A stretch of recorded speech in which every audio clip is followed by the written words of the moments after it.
For West Asia, each day is bringing a new jolt, fresh twists and turns with far-reaching implications.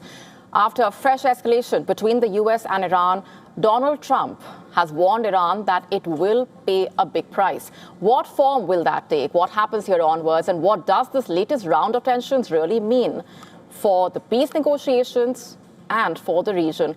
Remember, Trump had earlier said a deal was imminent. He reportedly has made a similar claim over 30 times. But there's been no deal in sight, clearly. And as of now, uncertainty continues to plague West Asia. As the situation remains extremely precarious, Iran and the United States have traded fresh strikes. In that latest escalation, Washington struck multiple targets in Iran after Tehran allegedly shot down an American helicopter. Tehran also hit back by targeting America's regional partners. Iran and the US had their most serious military confrontations since that fragile ceasefire took hold. Iran targeted America's regional partners in the latest salvo in that tit-for-tat move. First, it launched missiles and drones at US bases in Kuwait, Jordan, and Bahrain.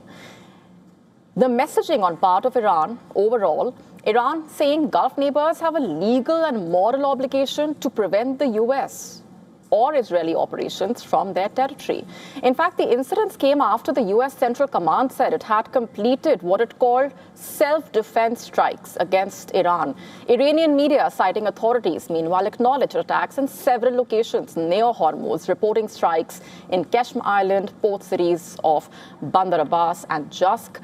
In fact, Iranian media provided limited details on the strikes earlier, but it reported that strikes damaged a telecommunications tower in Sirik and destroyed 2 water tanks in the city. Just to point out the irony here, in a way, on the 28th of February, the war had started.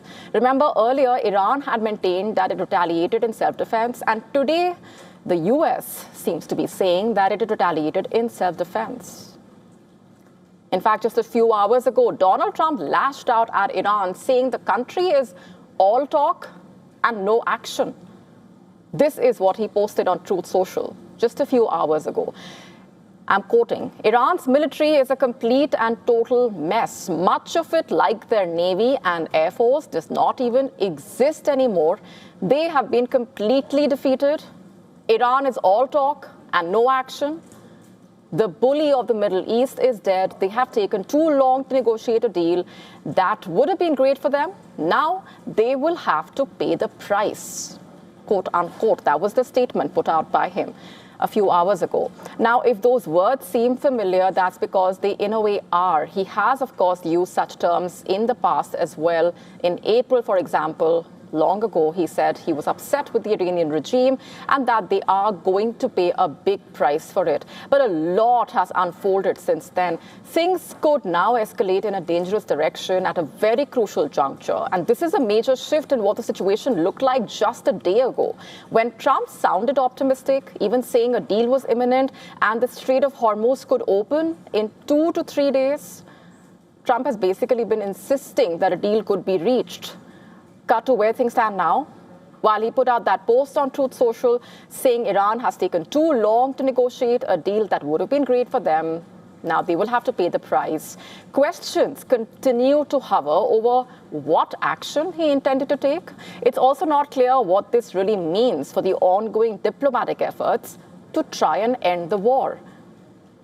Here's what's also emerged. Trump is reportedly considering strikes on Iran's power plants and bridges. Fox News, citing a phone interview with the US president earlier, reported Trump is, quote, getting close to ordering new strikes against Iranian power plants and bridges in response to Iran reportedly dragging its feet on the negotiating table, reportedly.